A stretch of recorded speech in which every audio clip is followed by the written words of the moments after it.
You're listening to Energy Insiders, a weekly update on clean energy and climate policy with Renew Economy's Editor-in-Chief, Giles Parkinson, and leading energy analyst, David Leach.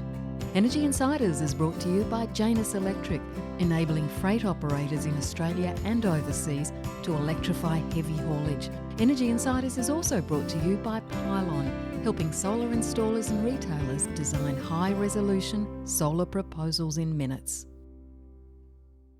Hello and welcome to this latest episode of the Energy Insiders podcast. My name is Giles Parkinson. I'm the Editor-in-Chief of Renew Economy, and joining me as usual on another busy day in the energy world is ITK Principal David Leach. David, I trust you are well and not run off your feet. It's been a busy week with AGL Origin results, the Tomago bailout, but underlying it, I guess the backbone of it is the financing of the industry, and haven't we got a great guest to talk about that today? Well, we have the guest actually, amongst everything that you just mentioned that happened this week, and a lot has been happening, and we did have some details of financial investment decisions and things like that, which we'll get to later on. But very great pleasure to welcome back to the Energy Insiders podcast, Ian Learmonth, the outgoing Chief Executive of the Clean Energy Finance Corporation. Ian, thanks for joining us. Pleasure. Great to be here. Ian, why are you outgoing? I mean, have you been asked to leave? Have you sort of... No controversies. Look, it's been an absolute pleasure and privilege to be the CEO for the last 9.5 years at the CEFC. And I've extended my contract, a few times along the way, but all good things come to an end. And, the time's right for a transition. The CEFC's in good shape. I think it's sort of certainly bigger and bolder than ever. And the board searched far and wide, and I think made a great decision in appointing an internal candidate, Paul McCartney, who's one of my CIOs. And I'll be post CFC at the back end of September. So end of an era for me, anyway. Are you retiring? Or are you moving on? Look, I'm still piecing together my post, Clean Energy Finance life. But I don't like to think of myself as retiring. Okay. Way too young, Giles. Okay, well, that's good to hear. Okay, you can't tell us where you're going to be, but maybe by the end of the podcast. Right, look, and it may not be an executive role. That's okay. Unlikely. Hey, but there's lots to talk about. I mean, your latest investment report came out this week, and notably, the amount of investments that you guys have facilitated has topped $100 billion, which is no mean feat. But I thought I'd just start off with the news of the week, which is Tomago. And that's a really major sort of agreement that's been announced by the government, and we can probably discuss that and why it is so important. But I understand the Clean Energy Finance Corporation does have a role there. Can you just tell us a bit more about it and what it is that you'll be doing? Yeah, look, it's still being shaped. So we've been working on and off with the government for some time now, because as you know, this deal's been some time in the making. As Anthony Albanese likes to sort of explain that he was standing in the rain last time. He was. Last December. Yes, and were you there too? I remember those pictures. Yeah, they weren't the most flattering. The underlying concept, of course, is that in Tomago, you retain the smelter, retain the 1,000 jobs for 10 years or so. And the other side of the deal is they get finely priced electricity for many years. And that, I guess what's being planned there is that Snowy will be providing, that power at a very finely priced kind of rate to help, because as we know. Ian, sorry to interrupt there. It's just as someone that has been following Tomago and visited there. And in fact, I think my first discussion about it was in 1983 when Gordon Jackson came into University of New South Wales and it's just been built. But without going back there, I mean, the point is Snowy at the moment doesn't have that much power, does it? Doesn't have a spare gigawatt. No, so Snowy, you're absolutely right, David. So Snowy's going to be out there procuring that power, PPAs from across the land, and part of that mix, of course, will be wind farms a number of large wind farms, and then there'll be a gap between the cost of that power, which, as we're aware, the levelized cost of energy for onshore wind is probably above $100 a megawatt hour. So Tomago is certainly not paying that, and so there's that gap.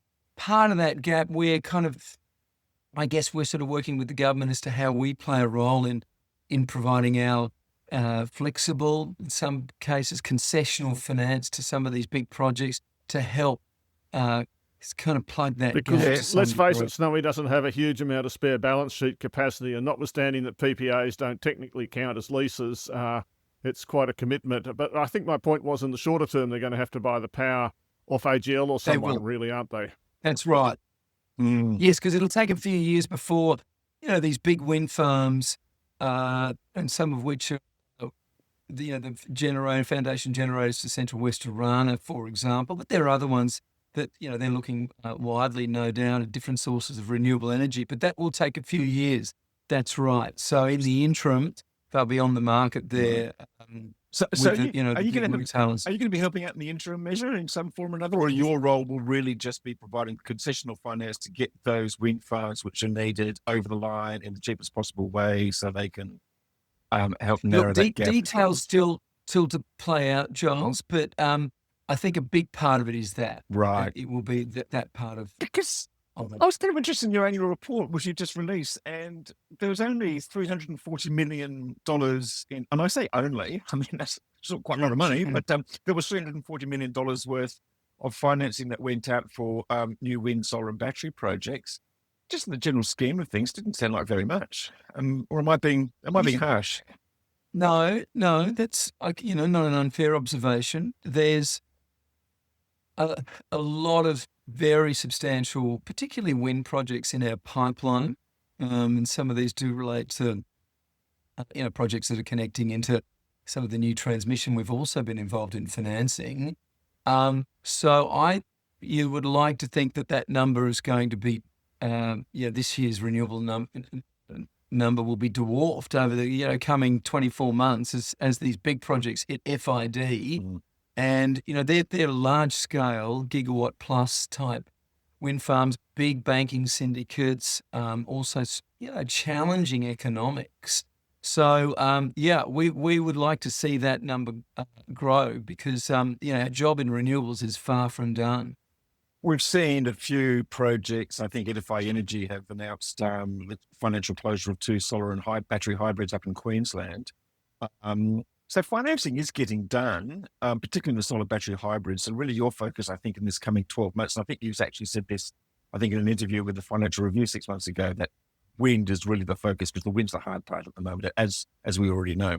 Yeah. It's certainly a priority in terms of the renewable energy side. I mean, of course, we'll be looking at if there are interesting battery PV projects out there that it makes sense for us to play a role. But yeah, wind's challenging. It's an important part of the mix. Some very big projects that have, getting close to FID, but just need that little nudge to get the pieces to come together. So yeah, it's certainly a priority.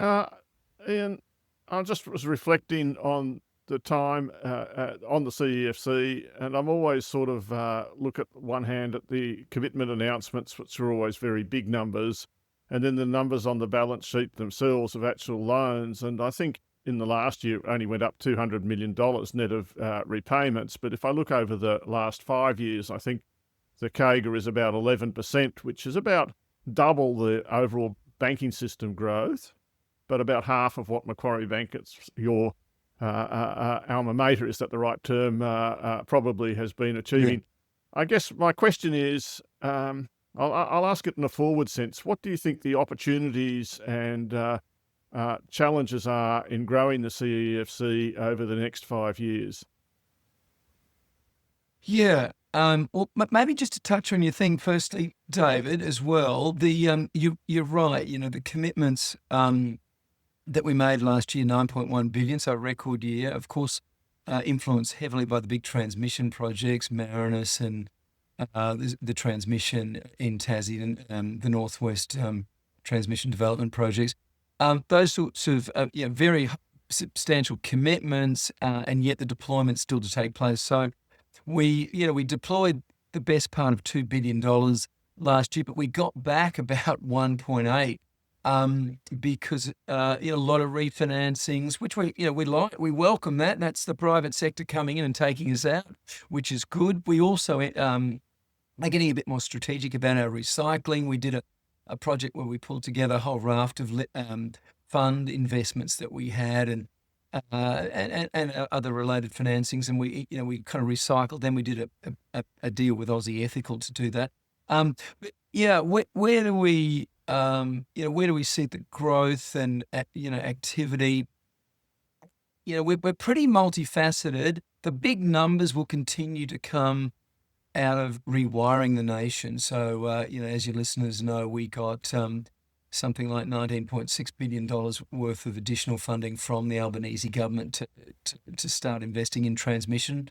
And we've done many projects now in that field, but still more to come. So you'll see, you'll continue to see large investments and growth from our work in transmission. Often that is on a highly concessional basis to reduce the cost to consumers, because as we know, they're regulated assets and end up on their network charges ultimately, the recovery of that capital. But we're also, as I say, I would like to think that there's going to be some big wind deals done over the next year or two as we get these projects moving. I've been wishing for that for every year for the last year or two or three or four. I get it's challenging, but I think myself, it's more than just the fact that it's $100 or $110. I think there are more obstacles than that myself. But there are. There are, David. There's grid connections, and there's labour supply challenges, and there's the social license of some of these things. So yes, all those things need to come together, and ultimately a board sits around and also looks at the IRR. That's a big part of it. But we're busy still on the home front through our household energy upgrade funds, the work we're doing around EV financing, charging, investments. I mean, these we tend to do. Whilst you get these big hits from things like transmission, we still do a lot of smaller deals. We did 45 deals last year, including some follow-on equity investments. But probably 40 of those were non-transmission related and represented about $2 billion of the $9 billion. So there's a lot of work done in other areas where you may not see quite the dollars that you can see in a big transmission project. I'll come back to that a little bit, but let's just talk about rewiring the nation and transmission. And again, the person in me that was always in a hurry looks at the $33 billion of capacity and the $8.5 to $9 billion of actual committed and sort of thinks, can't we spend some of it a bit faster? But it's not my money, of course. I look at the transmission side of things, and I think without the CEFC, Transgrid might have had some difficulty in doing some of its work, and that there was an argument that was put to me by that the returns that a super fund can get from investing at the regulated rate in transmission aren't as high as the returns required under the My Super Fund, so that there's been a complaint, which is more complex than it seems when you look into it, that super funds in Australia have been slow, and that the CEFC has been as a role as kind of bridge financier to do the loans initially, get it all going, and then once the super fund can see that there's absolutely zero risk, then they'll come in and refinance it. I guess my question is, I'm talking a lot, is just how do you see the sort of regulatory rates of return and keeping prices down for consumers? That's a difficulty for super funds that always want to make some money for their people. Yeah, super funds have been a challenge. They're such an alluring kind of pot of gold in the sense that they're now in the trillions, and they of course have a substantial allocation to unlisted and private sector investments, but yeah, their demands sometimes don't quite match up with renewables and transmission related projects. I mean, quite a few of, very, quite a number of the Rewiring the Nation projects that we've done have actually been done with state-owned transmission TNSPs. But yes, Transgrid stands out as, the big private sector player that we've done a few things with, important things. Hume Link, of course, VNI West, Project Energy Connect. And yeah, their shareholders tend to be comprising international sovereign wealth funds, future funds in there. But yes, the big super funds and attracting them into regulated assets hasn't happened to the extent that you'd probably like. It hasn't kind of come into renewables as much as we'd like, because, well, that's had other challenges, because they like big checks, they like secure cash flows. They're not mad about merchant exposure. But we can give them big checks at the moment. I mean, a 1 gigawatt wind farm, it'd be lucky if it came in under $4 billion. There's plenty of room to write a big check, and we don't just need 1 gigawatt. We need like 8 of them or something. I mean, the 75 billion. I did some numbers a year ago that without even thinking too hard about it. I mean, there's plenty of room for big checks there, isn't there? Look, there is, but I suppose they're going to be more likely to come in as equity, and they are in some of these. But they like funds, they like liquidity. As markets that came off, then the allocation to unlisted investments came down sharply. So yeah, some of those rules and regulations around my super and so on have impeded the flow of super funds into this market, broadly defined. So Ian, I want to ask one more question, then I'll hand back to Giles. But you mentioned something that I think is absolutely crucial for the super fund section, a key, which is the liquidity. My understanding, talking to my ex-friend Jeff Warren, is that super funds have to keep a lot of their money relatively liquid because it can be withdrawn at call, essentially, by super funds, by members. But it would be nice with all of these big wind farming financings, and ultimately a sector with 10, 20, 30, 40, 30 billion, say, of equity, if we couldn't find a way to make it liquid. And so I think eSIM or something, for instance, looks in that direction, but seems incredibly complex to me, just as a humble outsider. I just wondered, have you had any thoughts about the whole thing? Yeah. And we're constantly knocking on the door of these super funds, and we work with some of the renewables funds that have institutional investors like super and industry funds in them. So we keep kind of chipping away at them. Look, the capacity investment scheme and the LTESs, just in terms of their aversion to merchant kind of risk, that's probably provided some help, but they've been struck at prices that haven't really, particularly the capacity investment scheme, kind of quite achieved what the government's been hoping to do. Will the eSIM regime change that? Well, we're all very optimistic and hopeful. There's a lot of states that need to be dealt with to implement that new regime. It is kind of reasonably complex, as you say. So I suspect, we won't really know how the eSIM kind of program's going to be landing, I suspect, till maybe the middle of next year. Just an interest what you're saying there about the CIS and the fact that it hasn't quite achieved what would have been hoped. You've presumably been involved in some of the discussions with some of the project winners that they're trying to sort of put together packages that would get them over the line for financial close. What's been lacking? Yeah, I mean, it's not for want of trying. I think the capacity management scheme has been a very good, and applaud the government for doing it. They've been, I guess, when a number of these projects have bid into the CIS and have been successful, they probably bid at a fairly competitively low price, and then they've got their SISA, as people refer to them, their agreement, and then they've gone and priced it all up and worked out how much debt they need, and at that, given the particularly the inflationary impact on construction costs and so on, that particular underwrite isn't going to unlock as much leverage or be as a powerful agreement as that particular sponsor may have hoped.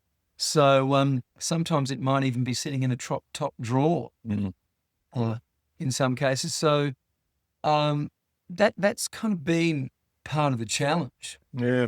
And you talked about super funds and the difficulty of getting money out of them. I mean, who out there is willing to invest? I mean, who are your go-to people to be co-investors in a project? Because you guys are asked to contribute quite a lot to win projects. I think with the Carmody Hill one, which you've done, is one of the ones that you've done in the last 12 months. We did that with Orla. Yes. So they're part of the Macquarie family. So they very poor family. they know where they know where to find money, of course. There's a number of the big international players, of course, the the TAG Energy, the Neoens, who have they have good access to capital, to equity. They're not those sort of players, and you still have other funds around, Palisade and Foresight and Octopus, all those sorts of players in the market. You've got, but they all want finance. I mean, they still want banking finance, and you're part of that. They do. You're part of that. So who else is coming in there with you? I mean, is it?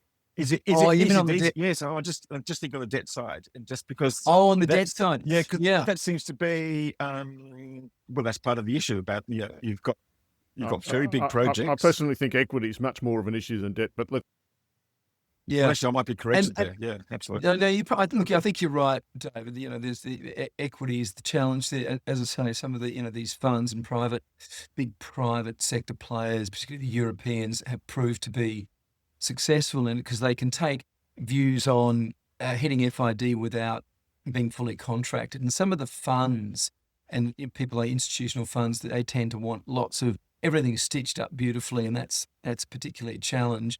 But in terms of the debt markets, this is an interesting thing, Charles, is that when you see it a bit in some of these transmission projects like Central West Orana and others, and big wind farms, multi-billion-dollar wind farms, you're drawing on, the Australian banking market doesn't have an insatiable appetite for this stuff. So you're knocking on the people arranging these very large syndicates are bumping up against limits with some of these banks and exposures. So increasingly, we're going to have to play a role to help fill some of these gaps. They might be prepared to write $400 million, $400 million checks, and then as long as they're in a position to sell down. So, but the Aussie banks are in there, international banks. This is just sort of interrupt there again. It's so frustrating, isn't it? Because we've got this fantastic energy transition, we've got these fantastic opportunities. We've actually got a need to actually transition. We've got these super funds, so much money. We've got the banks making billions of dollars in profits. You're just going, why the hell can't we? I mean, what would you tell us? What do you think needs to happen to get this stuff done? Yeah, look, it does come back to ultimately the economics, the IRRs of this, and because the banks all come into these things and they let's look at the coverage ratios. Is the cash, particularly the committed cash under PPAs, does that cover all the obligations and more of the financing? So if you can't find PPAs at 110 plus, then you're underwater. So that's the issue. And if you need to pay off your banks, and the equity needs to make their 10, 12% or whatever they're looking to make as an IRR. So those raw economics tend to be a starting point. You touch on the other issue there, Ian, and it was my observation. There's just not that many people to write the PPAs, and that's why we see, frankly, Snowy being forced, when it doesn't ultimately have the balance sheet to do it at the moment, into in my opinion, providing equity ultimately, or to write PPAs, because AGL and Origin, and this is just my opinion, and Energy Australia are not really incentivised to do it at all. Each one of those companies has a more or less explicit strategy have been capital light firming services. So we've got this great gap in the market, and I want to come on to another topic, but for bulk energy. Yeah, no, look, it's true. Power prices have been relatively subdued, so good, good for users and good in many respects. But while coal-fired power stations are being extended and wholesale power prices stay relatively low, then those economics continue to be challenged. But you're right, Tomago's, we've got that's a bright spot on the horizon. As the data centers, I'm sure you want to touch on that at some point. That's another load. Rather than data centers, I'd rather talk about trucking and transport because I think to myself that's a no-brainer opportunity for Australia, whether you talk about energy security. Import replacement is essentially an export opportunity with the sign reversed. The capital requirements are actually relatively low to do it. We do still have to have the renewable energy somewhere along the line. But it seems to me the CEFC your successor could, if he wanted to, have quite a priority in that area and give it a good kick along. No, look, it's a good point. I mean, since the Middle East fuel shock, we've seen a spectacular uptick. I mean, obviously in passenger vehicles, but also, electric trucks, particularly kind of last mile delivery style trucking. The long haul stuff's still got a bit to play out, and we've been involved in deals with Zenobē that are providing charging and trucking to people like Woolies, and Volvo, who are assembling trucks here in Australia and selling them, and providing finance. And we're kind of working with them to provide wholesale concessional finance to help bring in that total cost of ownership challenge, which has been the issue in the past. But I think if there's ever been a silver lining to a dark cloud, then that dark cloud being the Strait of Hormuz has been what it's done for electrified or the electrification of transport here in Australia. That's been quite something. And, as you know, with new electric vehicles and plug-in hybrids is kind of in the, I don't know, new sales, maybe between 30 and 40%. It's really quite something in recent months. And the CEFC could, I guess, continue to look at opportunities in that area, whether it's charging infrastructure or fleets or even someone who could find financing for individual lorry owner drivers and stuff like that. I mean, it does seem to me that we could have a plan and a priorities and, it would be a productivity increasing kind of great for taxes, wonderful thing the government should be supporting through a vehicle like the CEFC. Yeah, no, we're active in all those areas, David. And as I say, announced a couple of deals last year with Zenobē and Volvo, and of course did a lot of passenger EV concessional finance over the course of financial year 26. But you're right, next year, I'd hope that there's going to be announcements around. Yeah, we've kind of talked to a lot of the charging players. That's a challenge as you sell more electric vehicles. Of course, the growing pressure on public charging, more people filling out putting in a charger at home and the required infrastructure around that big increase. So yeah, it's definitely is a priority. I mean, just more broadly at the CFC, we spend a lot of time in the electricity sector, and people kind of think that's what we're all about, but of course it's not. It's transport, it's industry, it's agriculture, and maybe not as a priority, say, for your listeners, but we're out there generating ACCUs to help industry. We're active in the built environment, transport, and so on. So yeah, it's a multifaceted push across the economy. I'm just wondering if you just look back at your time in the CEFC, Ian. What could you point to being the highlight of, maybe it comes down to the best investment or the best strategy or the best whatever. What's Yeah, Where, yeah. where Look, do you it's think you made the been, difference? yeah, look, it's been such an evolution, Giles, because when I first landed at the CFC, it was all uh, utility scale solar. Was a big game that we were a big part of what we were up to. Electricity sector, and we were providing also lots of concessional finance for people putting solar on their roofs via the big banks, and then it sort of evolved, and wind. We were kind of doing quite a lot of wind back in the days, and then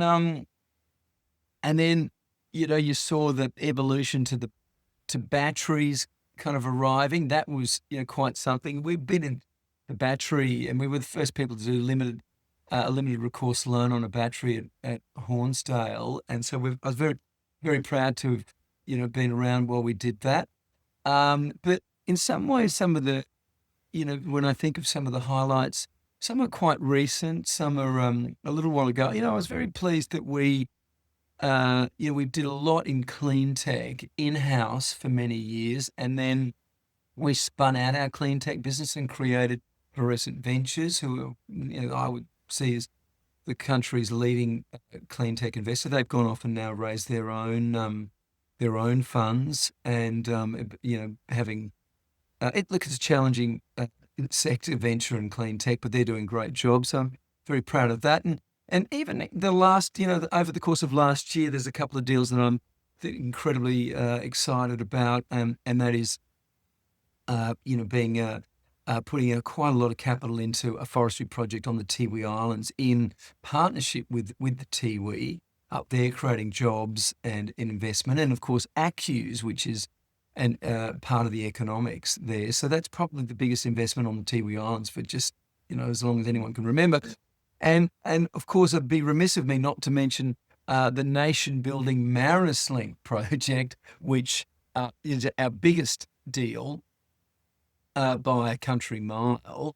Ian, sorry, Marinus Link's very controversial. I'll put on the table that I personally am a supporter of it, but I know an awful lot of people that aren't. You've looked at the financing of it, and people will say you did it because you had to. It was a government imperative. I just wondered, but you've also had a very careful look at it and the reasons for it. I'd be interested in your views. Yeah, it's it certainly came with all sorts of challenges. And there's three governments as your shareholders, but we did approach it in a very arm's length way. We kind of, in fact, we even formed a board subcommittee of various energy and project experts to look at it through a very commercial lens, in a sense. And we're talking about build out of ultimately a regulated asset, which will probably be regulated slightly differently in terms of where the recovery goes in Victoria versus Tasmania. So there's a lot of nuances to it all, but I think it'll be one of those things, particularly when it's 750 megs, as we know. So in the end, it kind of was going to be 1.5 gigs, and it got half, but it's being built with the anticipation of the next 750 megs. So I think by the time all that comes together, I know that's probably 7 or 8 years away, but the time we're kind of laying the second cable and unlocking additional cable, I think people look back on it and think what a great achievement. But I'm a bit of an optimist in that way. I'm sure there were massive skeptics of, well, there still are, Snowy 2.0, but we'll all look back on that, I would hope, and go, well, that was brilliant. Thank God we did that. I mean, it's a bit like the Opera House. Halfway through that, people going, what that, this thing's mad. It's going to cost us so much money. I think once infrastructure's built, and if it works, people no longer, it's a sunk cost, and you get the benefits. Someone possibly has to pay the cost of it, but it's provided it's not you just take advantage of the infrastructure. Yeah, well, it's going to be interesting, but I'd have to say that I still think it'll be great for Tassie. It's obviously a huge investment down there, and there's also the on island transmission that we're putting a substantial amount of capital into as well. And it's all highly, we're kind of using a lot of concessionality, so we're trying to kind of reduce the cost to consumers as much as When I we was in can. China recently, and this is kind of not really that relevant, but I went on the high-speed trains, which they've spent an absolutely incredible amount of money on that. And out of, I think, the 40,000 kilometres or something that they have, there's about 3 lines that actually make any money. And you might ask, why do you do it? And yet I would argue it's been a nation-building project from what I can see in China, in bringing the infrastructure, brings it together. And I think electricity transmission and things help to do that, probably help in the very end to make Tasmania more connected to the rest of Australia. But anyway, I'm off the topic. Yeah, no, I would agree with that. Probably winding up here, but I've just thought, is there any sort of technologies or technology combinations which interest you? I mean, I guess it's Arena that does most of the sort of the startup and the pilot projects, but you guys tend to get involved as things become commercial and roll out on a commercial scale. Is there anything new that has emerging for you? I mean, I guess in sort of large scale renewables, it's solar and battery hybrids, kind of the new thing. And we had John Titchen from Goldwind on a couple of weeks ago talking about wind and battery hybrids, and I guess that's an evolution that needs the faith and support of institutions like yours. What else is on your radar? Yeah, look, it's interesting, isn't it? Because a lot of the the wind solar battery combos, it's well trodden now. I mean, we did a wind solar battery project up at Kennedy with WindLab. Kind of, I think that deal might have happened almost when I was an external on the investment committee. But when I was in shorts, and the core technology of renewables hasn't really changed as much as anyone would think. I mean, look, lithium ion became incredibly commercially attractive, and we've extended out its duration, and that's been game changing. But the lithium technology hasn't particularly. Like the flow battery, people, been a lot of alternative storage technologies that have kind of knocked on the door, particularly flow batteries with their longer duration, and they are also are keen to say that they've got they're safer than lithium ion, but they've struggled to get to be commercial. So we've kind of reverted to the extension of lithium ion. But I think in terms of the technology change that I'm kind of excited about is increasingly what's happening on the home front. The vehicle to grid, the battery, the rooftop solar, and just how many people, particularly after the Chris Bowen's spectacular rollout of household batteries, and the number of people using technologies like Amber on their phone and taking kind of complete charge of what's going on the home front. Australia's just leading the world in that regard. I think we are, but if I was to come back to, I think we are, and I think the software and stuff is interesting, but if we were to come back to financing structures and innovation and change there, I mean, there's always the debate between recourse and non-recourse and limited recourse, and whether you have individual projects or portfolios, hybrids. What do you think will be the trends in the financing for decarbonisation? I'm going to ask it really broadly over the next few years. Yeah, well, look, when it comes to the wind solar battery world, it's historically and very much been project finance, so limited recourse debt, taking the risk on the projects as the big players have consolidated their assets. Like the Nawans, Tags, Brookfields, whoever, that's all, we've drifted into the world of portfolio finance in a way. So you kind of have recourse to all the projects, and they can gear them up higher and they can get a finer interest rate. So in that sense, we've seen that drift from project to portfolio over the last 5 years. I've watched that very clearly at the CEFC. We've used lots different structures on the Rewiring the Nation. We've used hybrid notes with people like Transgrid because they've had kind of particular nuances around, rating agencies and so we've used some quite complex financial structures with Rewiring the Nation. But look, that's another interesting thing. Full marks to the founding mothers and fathers of the CEFC. We're kind of in everything in terms of the financial structures that we use: senior debt, limited recourse debt, green bonds, hybrid notes, mezzanine finance, pure equity, equity in funds, seed capital. We don't do grants, as you know. We leave that to Darren and the team at Arena. But we don't shy away from financial complexity if it's needed, and it's very often the case. Mm. Okay, well, look, Ian, thank you very much for your time today, and look, thank you very much for your contribution as the CEO of the Clean Energy Finance Corporation, and we wish you all the best in your future endeavours. Look forward to hearing what it is. It sounds like a few board and advisory positions are coming your way. Can't say too much, but look, thank you, and thank Renew Economy for your incredible support and contribution to the sector as well. You've been a leading trade publication and player in the media landscape there. So well done to you and David on that front. Okay. Well, it's always nice to, and thanks for people like you for coming on and making this podcast. Next we'll be thanking the listeners and the sponsors. Look, it's all terrific. Thanks, Ian. Thanks very much. Okay. Thank you very much. And look, we'll be back with the news of the week after this break.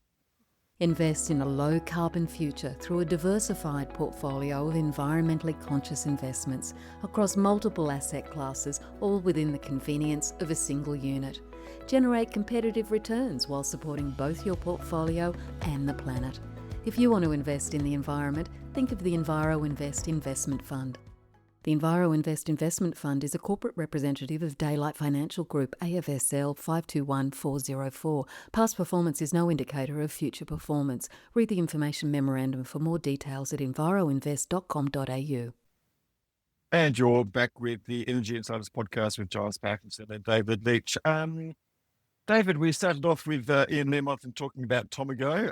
We had that big announcement this week. The sun was shining, I think, on Albanese this time as he made the deal. But really, apart from the government financing, and it really was just the government financing deal. It was just an announcement of a deal, zero details. Yeah, exactly. So it's clear from Ian Learmonth that they've yet to sort of work out exactly what their role will be. Although obviously it'll be probably providing decisional finance to some of these big projects. Snowy is not saying very much apart from the fact that it's working with the CEFC and the government is just working out what it can do. There's a whole lot of things we don't understand. Rio's committed to spending $1.1 billion. 100 million of that is going into improving its ability to be interrupted, as I understand. The announcement was a committee announcement. Honestly, it was a terrible announcement in terms of what it actually said. But so there's another $1 billion going into Rio. Snowy wasn't actually mentioned in the announcement, but we do understand it's going to be involved. As I tried to point it out in the podcast, Snowy itself doesn't have a spare 8 terawatt hours of energy to sell to anyone right now. So essentially it's going to have to buy at commercial rates from AGL and Origin and Energy Australia. And then the government is going to pay the difference essentially between that and the governments, between that and what Rio says it needs. I don't want to criticise anyone for giving a subsidy to an aluminium smelter, because every aluminium smelter ever built has had a subsidy at all times. So that's not at all unusual. It's a complete performative art, the way that Rio threatens to close the smelter. And then governments say initially, we're not giving into that. But of course, they always and every single time do give into that. And we've seen that with generation companies and their coal generators. And it actually, no details were announced about these new wind or solar projects, so that's pretty hopeless as well for just about everyone's perspective. The details of the actual subsidy are confidential, of course, they always are. It just adds to the total level of secrecy surrounding the entire industry. Why? Why get Snowy involved in the first place? Is it because the federal government owns and the federal government can just sort of say, well, you guys do this? It's the cheapest way, and I guess Snowy can provide the firming. One of the points I made in a note I wrote about this is that there's a lot of confusion about this.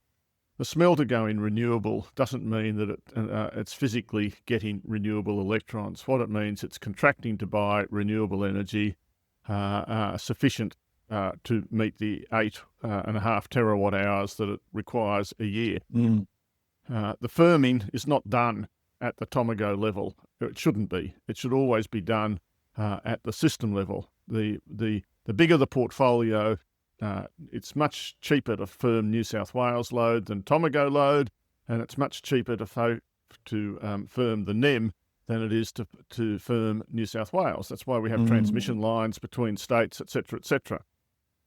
So there's a lot of sort of misconception that people don't really understand about the whole thing, and which equally applies to data centres as well. Yeah. The question I've got then is that it was interesting seeing that Squadron Energy put out a press release yesterday, and they're very concerned about sort of getting this right and having multiple contracts. I mean, obviously they want to get their Spice Creek thing over the line. So look, there's a self-interest there. But what they don't want to see is the whole thing just being dominated by, say, a single party. You've got Origin Energy with 1.5 gigawatt Yanco Delta.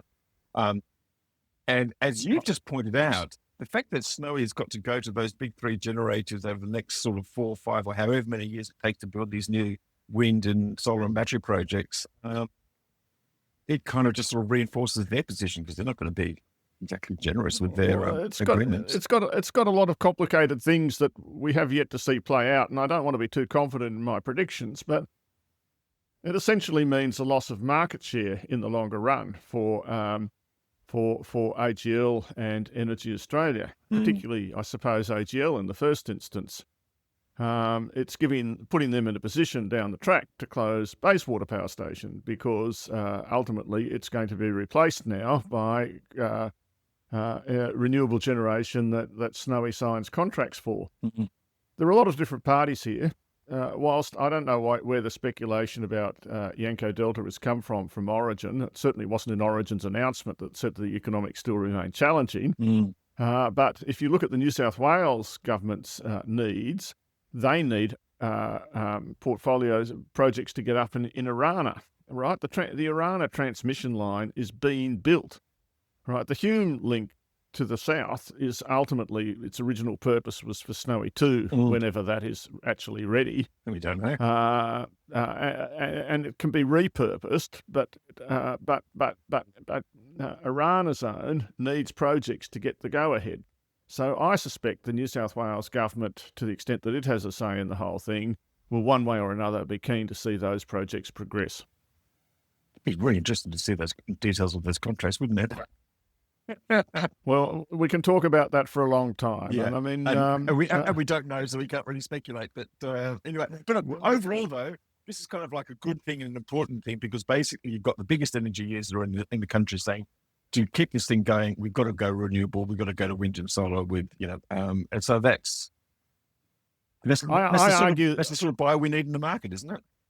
I suppose so. I do think there's too much of a focus on keeping old technology going when maybe we should be better in focusing on the industries of the future. I think that's a slightly unfair comment to make about aluminium because demand for aluminium is still growing. But I also think that Tomago is one of the most attractive sites to build an energy-intensive business in the whole country. It's got tons and tons of land. It's got a gigawatt's worth of connection, and you could put a third line in there if you wanted to. You could build data centres on the land there right next to the aluminium smelter, and they could all share the connection and a backup power source if they wanted to. There's a lot. I don't think the thinking has been particularly creative about the whole thing, but let's move on. What else have we got? You went out west this week. I did go out west. Yes, look, I had a good look at the visit to the Corn Park Solar and Battery Hybrid, which we'll actually talk more about next week when we have the Potentia Energy people online. Actually, no, in a fortnight's time, there'll be the official opening there. But it's just fascinating to go out and see the first of its type in the main grid. And what was really interesting was just the size of it and how the whole dimensions have changed quite dramatically over the last thing. So this is a 2-hour battery, and that's not something they do again. They'd go to 4 or 6 or even 8 hours. But look, it's really good. It's quite interesting. This is the first of a couple of dozen projects, most of them significantly bigger.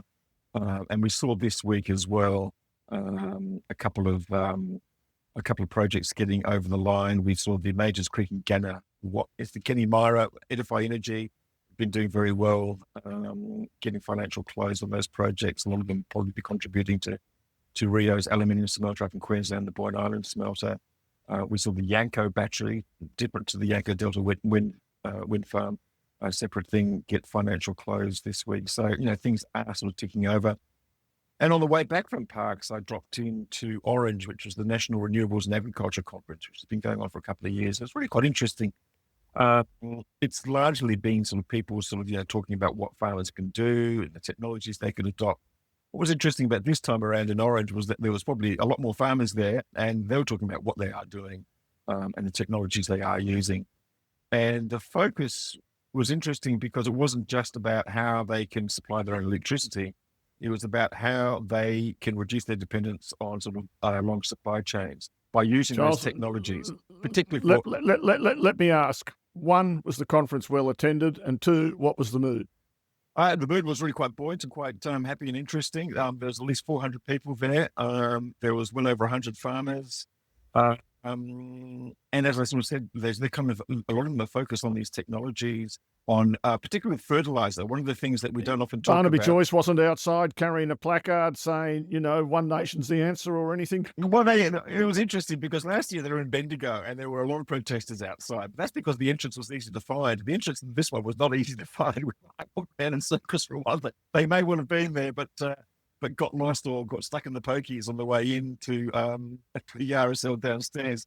But it was just interesting, just all this focus on sort of fertilizer, nitrogen. I mean, Straits of Hormuz has interrupted diesel supplies, but it's also interrupted and caused huge cost increases in fertilizer, which is absolutely essential. Diesel use amongst farmers is huge, and they are looking to reduce that.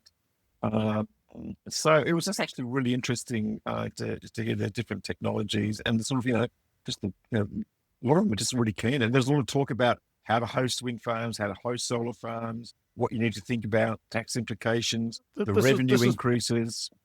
This is what I have always thought myself. It's not a matter of social license. I was turned on to this idea. I forget the name of the professor that pointed out that social license is it's got the wrong active and passive sense. What we really want is the people that are going to be benefiting from in the end, and also face the problems and costs of these changes, taking the initiative and running it themselves.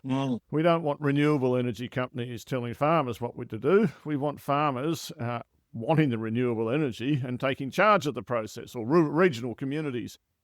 So it's great to see, in my opinion, this kind of thing happening going forward.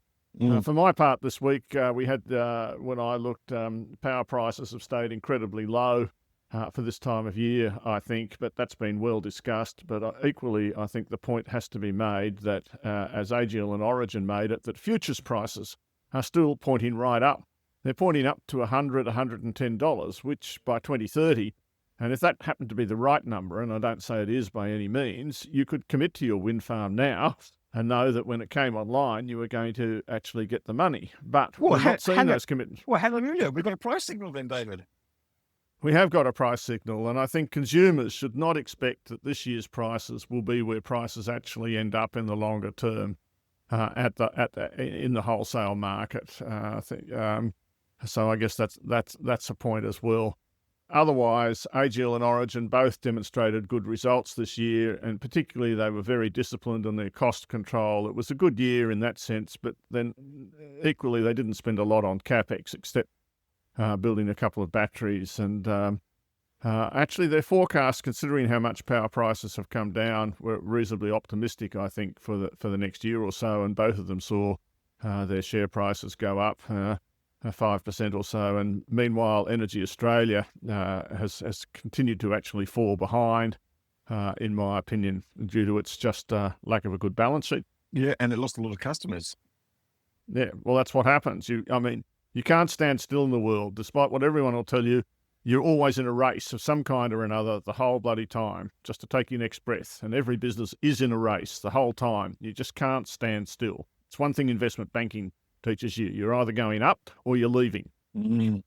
One of the things that in another of your notes this week, you talked about the lack of ambition amongst the big three retailers, and that's a bit disappointing. It comes down to, it's sort of the thing that we discussed with Ian Learmonth, really. It's very hard to get these things over the line without a contract for difference, as you have advocated in another note that you've written for a new economy, or even a legislated target, because basically the obligation of these retailers is not to have ambition. I think this is what the change in the certificate scheme took away. It really took away the incentive, and various notes that you could write show that renewable energy certificates provided a large part of the equity return. The trouble with all these schemes, the CIS and the LTESA, as we were talking about in the conversation, is they might help debt providers, but debt's not the problem. Equity is the problem. We need a few $1 billion of equity, and those guys have to be confident in the return they're getting. But we'll talk about that some more. And I think myself, nice, simple, and that's ultimately what Snowy's going to do. We've been talking about this for months. It's going to write PPAs because, frankly, the federal government's going to tell it to write PPAs, and the state government, which doesn't even own any of it anymore. And they've been so good at delivering projects on time, David. Well, they probably have actually. Yes. Well, I'm. There's a lot more to be said about that. No doubt Tim Nelson will be able to assist there. Yes. Well, we're still Charles, we're still waiting for the costings update anyway. So even that's running late. So we'll have to see. So let's hope that. I think this is actually quite important. They need to be delivering that on time. And I'd be really interested to know how much that $2.5 billion is covering the early years, the next 5 or 6 years, in terms of electricity costs. Or maybe look, I don't know. We can all make a guess about the electricity price Rio has said it wants, and I suspect it's a number that's certainly sub $70. Mm-hmm. I think that the way all of these multinationals think about it is to convert it to US dollars, and then they want a number that starts with a US $4 or even a 5. But US prices are also going up. Mm. Because there is this demand increase. It's going to be funny to most people, but when you increase demand faster than you increase supply, the general result is that prices go up. And aluminium smelters are going to suffer from that because they're very energy intensive. But when you look at a data center, right, it might make a fully equipped one. If you look at this Colossus one that Elon Musk has rented to, SpaceX has rented to Anthropic, it gets about $13,000 a megawatt hour from memory of revenue. Jesus. And its electricity cost, like in that, is like about $70 a megawatt hour, right? But an aluminium smelter needs whatever it is, 15 megawatt hours to make 1 ton of aluminium. So electricity for it is about a third of its cost, right? So in the end, the margins in selling the data center are way higher than the margins in selling aluminium. And so, in the United States, we've seen 2 data centers, one by TeraWulf and another one by a company called Ricochet, that have been built on the grounds or around disused or abandoned aluminium smelters. And that's what here in Australia we are choosing not to do. But anyway, we could talk on and on, Giles. There's a lot more to go. We should thank our sponsors, should we not? We should indeed, and also our listeners, and Ian Learmonth from the Clean Energy Finance Corporation for joining us once again. Thanks everyone out there. It was actually really good. Once again, being at a conference and having a lot of people come up and say, "Oh, I recognise that voice," and complimenting on our work on this podcast. So, David, there's a lot of people listening out there, and we really appreciate when they come up and say how much they enjoy it and how useful they find it. And of course, our sponsors, Pylon and Janus Electric. Thank you very much for your continued support. Don't forget, there's some other podcasts on this platform as well. The Solar Insiders podcast with Sophie and Rachel, the Switched On Australia podcast with and Delaney, and of course the Driven podcast with Sam and Sarah Aubrey. So do check those out, sort of diving into deeper detail in their respective subject areas. Thanks, David. We'll be back with another episode of the Energy Insiders podcast again next week, and that's bye for now. Energy Insiders was brought to you by Pylon. Pylon provides easy-to-use solar design software for installers and retailers with pay-as-you-go pricing, no monthly cost and no lock-in contracts. Australia's top solar companies trust Pylon to design high-resolution, CEC-ready solar proposals. Energy Insiders was also brought to you by Janus Electric. By converting existing diesel trucks to electric and supporting them with battery swap infrastructure, Janus is helping freight operators cut emissions, lower fuel and operating costs, and extend the life of their vehicles.